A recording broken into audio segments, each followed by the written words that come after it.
Welcome back. Today on Brewing Easy, we're going to be brewing a Caramel Coffee Stout. It's going to be a 5-gallon brew in the bag, all grain batch, and I've got the grains ready to be crushed right now. It's about time to get the water boiling, and I'll post the ingredients or the recipe so you guys can see if you want to try this at home.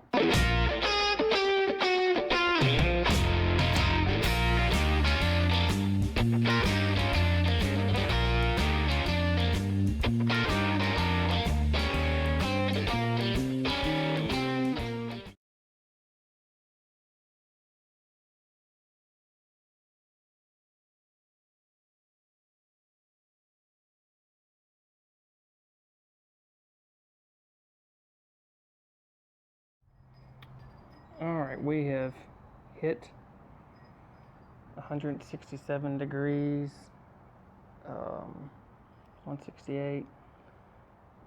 I'm okay with that because I know once I add my grains, it's going to bring the temperature down in a range that I'm comfortable with for this style of beer.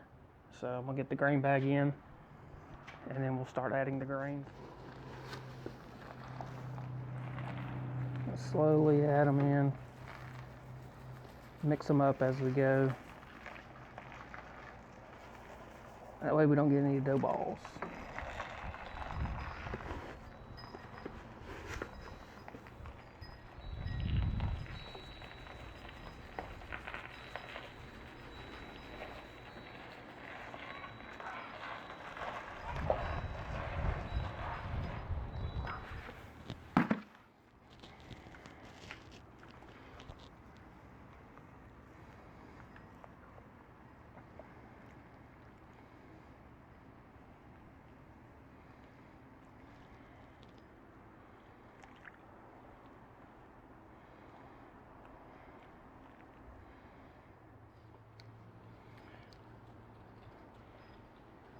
Alright, I've got all the grains in, everything stirred, and as you can see, I'm at my limit for this pot.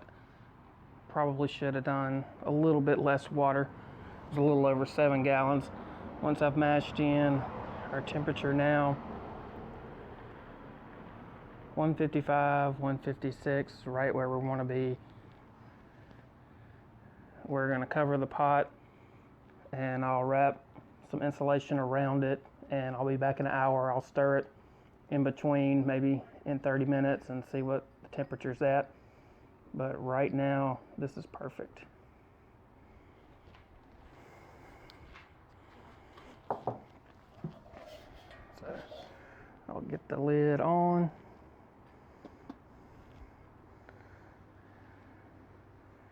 I'll be back in an hour.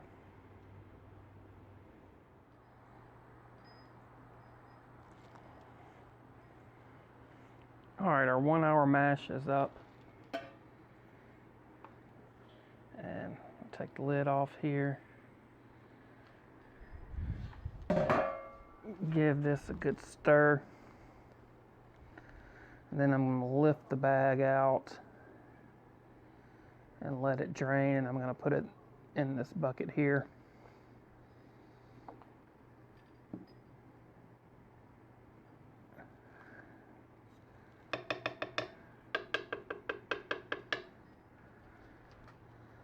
Alright, do want to be careful because this is still hot.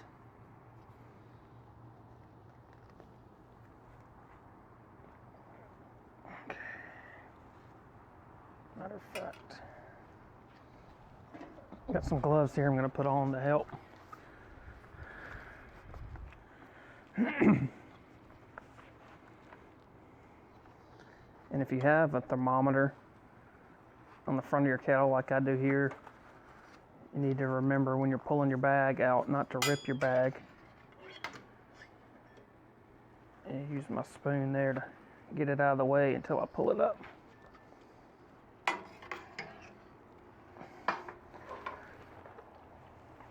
And just gonna hold this here for a second or a minute.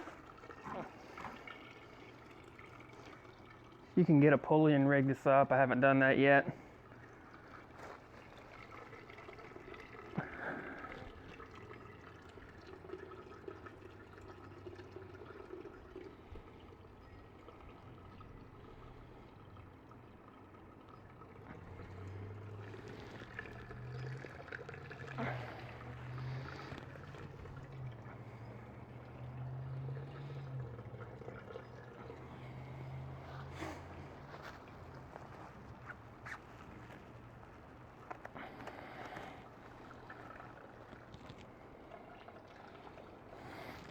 I generally do this until I get too tired holding it, and then I'll move it to the bucket here in front of me.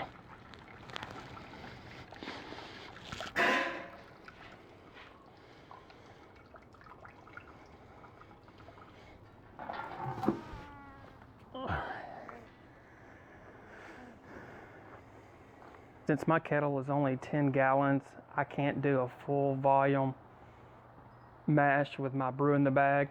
So I know I'll have to add some water to it to bring it up to volume.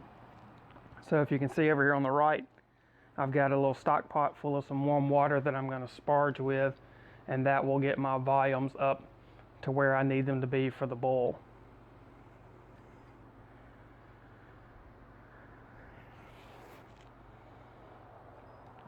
And what I'll do now is I'll move the bag to this other bucket here, pour the wort that's in the first bucket into the brew pot, and then I'll do that back and forth a few times while I'm heating up. And like I said, I'll sparge with that warm water and continue that on until I get to the volumes I need.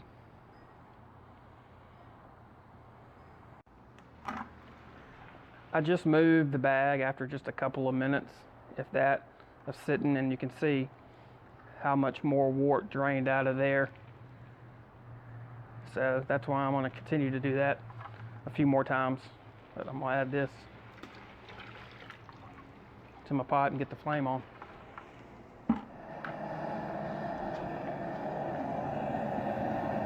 All right, I'm going to move this bag back again.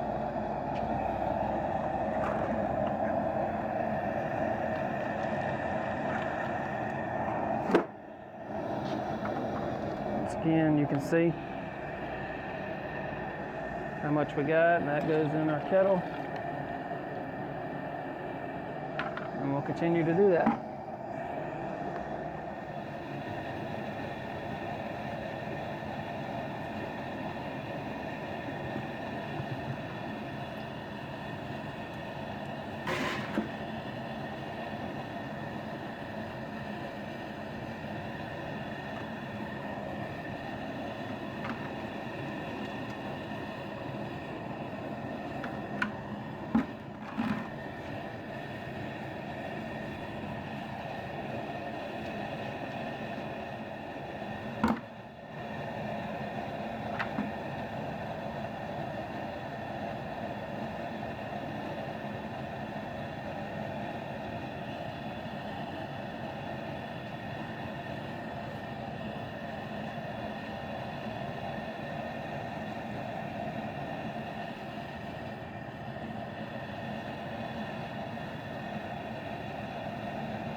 As you can see, we're almost to the hot break, and very important that you do not walk away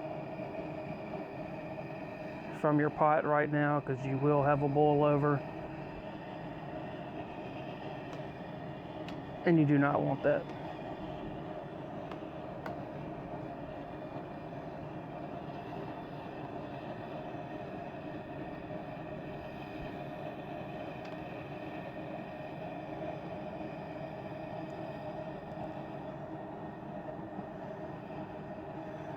Once we get past this hot break, we'll add our first hop addition. We have two today.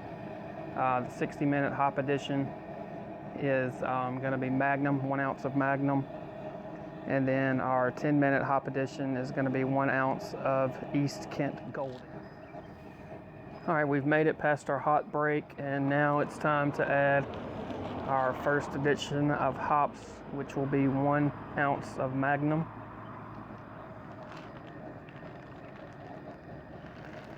And you still need to be careful here because sometimes that hop break can reform when you add your first addition.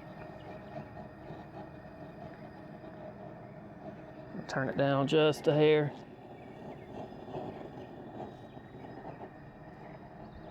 And I'll start our timer.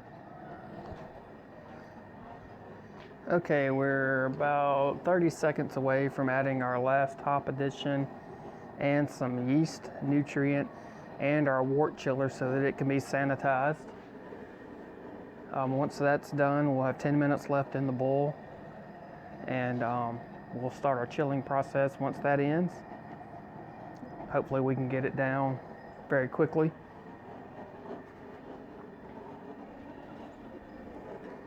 I turned the heat up on the burner just a little bit with the anticipation of adding the wort chiller.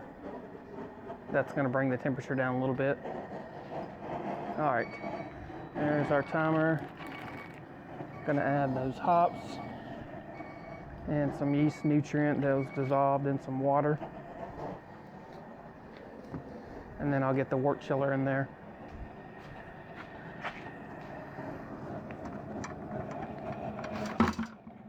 I'll let that start sanitizing as well. Get that out of the way.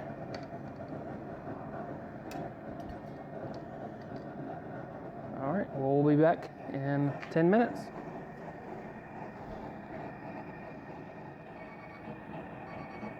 As you can hear, we are at the end of our bowl, so I'm going to turn the gas off and start the chilling process.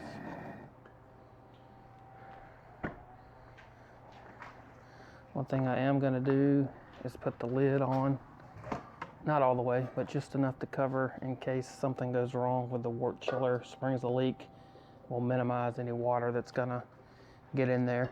So I'm going to go start the water. All right, I've got the wort chiller started. And one thing I like to do, I don't know about you guys, but I collect the runoff from our wort chiller and I put it in my washing machine. I can usually get 4 or 5 buckets of water, 5-gallon buckets. So that I don't waste that water, I collect it and put it in my washing machine. That usually gets me down to around 100 degrees on my temperature. And from that point, if you see the cooler over there,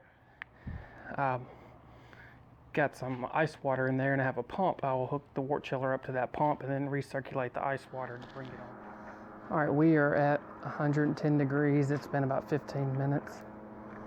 And what I've started now is this cooler is full of some ice water. And I've got this pump recirculating. The water coming back warm. It's a little getting to be cool.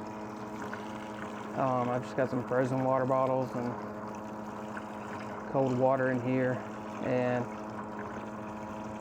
hopefully this is going to speed up the process of cooling it down a lot faster.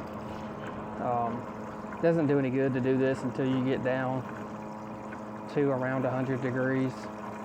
Your groundwater, depending on where you live, is usually cool enough to do that. I'm in the south.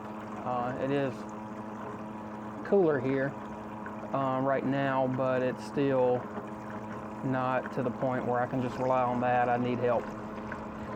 So I'm going to continue doing this until I get the wort down to our pitching temperature, which I'm shooting for around 65. So I'll probably go a degree or 2 below if I can. And we'll see how long that takes.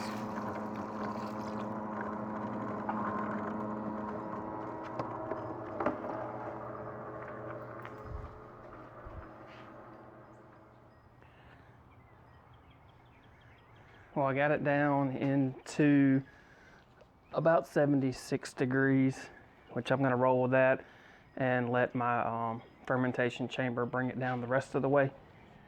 So now I'm going to transfer into my fermenter. I'm going to spray some sanitizer here, and I've already got a sanitized fermenter here. What I'm using today is a big mouth bubbler from Northern Brewer, and also I'm going to use this food grade hose, which has been sanitized as well. Fits right on there. And you can also see, move this back just a little bit, that I have the depth charge that goes with this big mouth bubbler. And it's used for dry hopping, but I use it to filter my wort when I'm transferring it. So I'm going to start that now, and it'll catch hop debris and any brake material. I got a little leak there, but that's all right.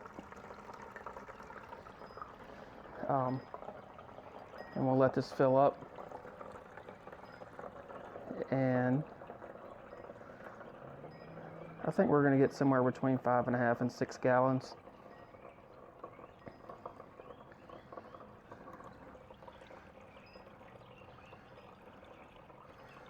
But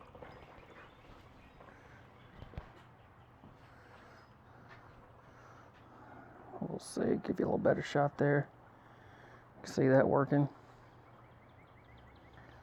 But all we're waiting on now is for that to fill up, so I'm sure you guys don't want to sit here and watch it fill all the way up.